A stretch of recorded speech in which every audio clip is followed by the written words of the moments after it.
This is a Squiz podcast. We're your shortcut to being informed. Squiz Kids! It's your daily news fix. Fun, free, fresh.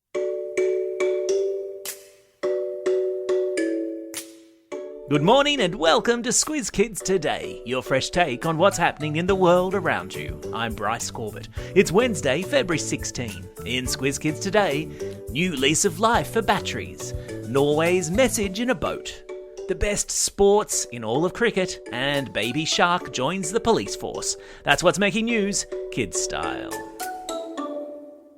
The lowdown. Batteries. Look around your house and you'll probably find them everywhere. They power the remote control of your telly, countless toys and games and appliances. They're everywhere. Did you know that if you laid end to end all the batteries Australians buy every year, it would stretch around the entire Earth twice? Did you also know that it's estimated there are 150 million batteries in Australian homes right now? And did you know that when we chuck them out, as most of us do, they go into landfill? They take ages to break down, and even sometimes they still have enough charge left in them to spark fires. Well, yesterday a national program was launched to recycle household batteries, meaning all of those problems could be a thing of the past.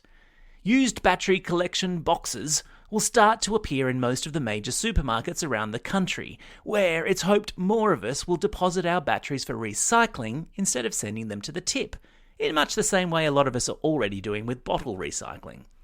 Lithium batteries, which are commonly the rechargeable ones you find in things like mobile phones or remote control cars, are especially good for recycling, as lithium is a finite resource, meaning it's a mineral that's dug from the ground, and therefore there's only a limited amount of it on the Earth. So, next time your batteries run flat, put them to one side and take them for recycling the next time you visit the supermarket. The planet will thank you.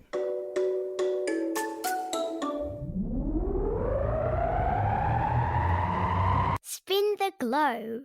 Each day we give the world globe a spin and find a news story from wherever it stops. And today we've landed in Norway, in Scandinavia, where a time-capsule mini boat that was launched by school kids on the east coast of America has washed up and been found by a 6th grader, more than 13,000 kilometres from where it started its journey.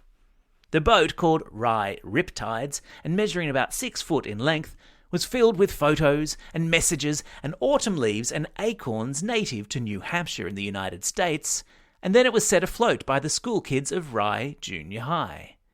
It was equipped with a GPS, which meant they could keep track of its journey, even if there were long periods when it disappeared from the map.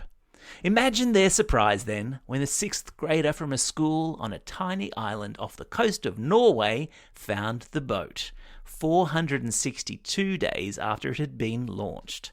The two schools are now in contact and planning a video call with one another later this week.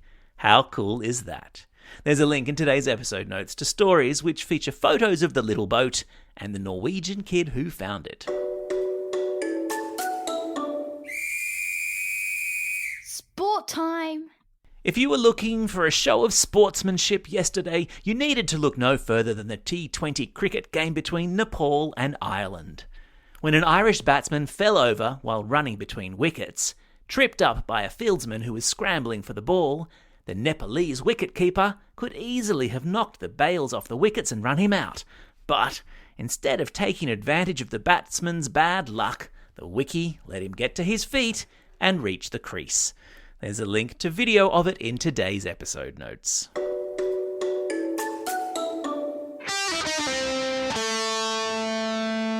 Pop Culture Corner. Baby Shark.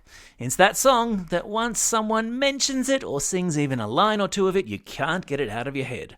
The song that's so annoying that you want to put cotton wool in your ears and hide under the nearest bed when it comes on. The song that's so ear-splittingly awful that the New Zealand police have wheeled it out this week in an attempt to break up protesters outside the country's parliament building. Protesters have been gathering outside New Zealand Parliament this week to show their opposition to vaccine rules. And so, the New Zealand police have decided the best way to convince them to go home is to play Baby Shark over loudspeakers, over and over and over again. It hurts my head just to think about it. They've also been playing Barry Manilow on high rotation to make the protesters go home, which, as a big fan of Copacabana, I find faintly bemusing. What do you mean you're laughing at me? We can't all listen to Kid Laroi or BTS or Tay-Tay.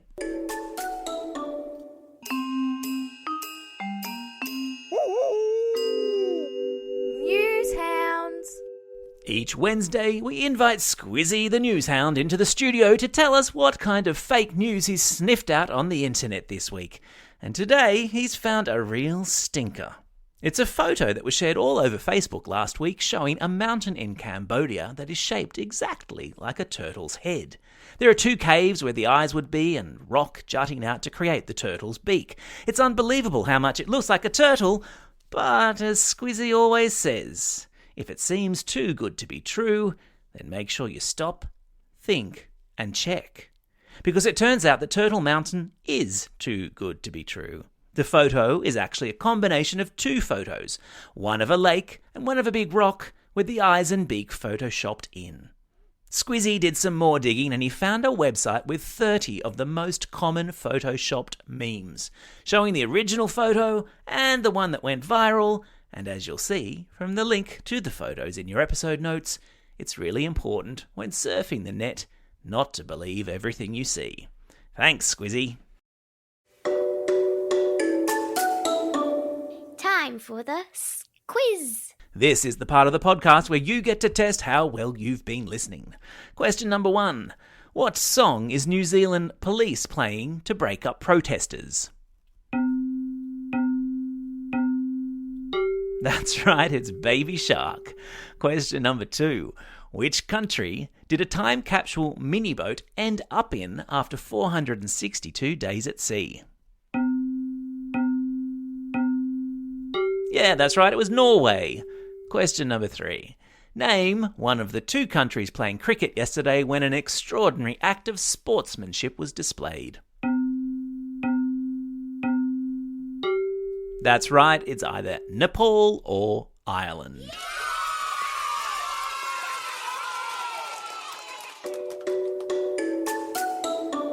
Shout-outs.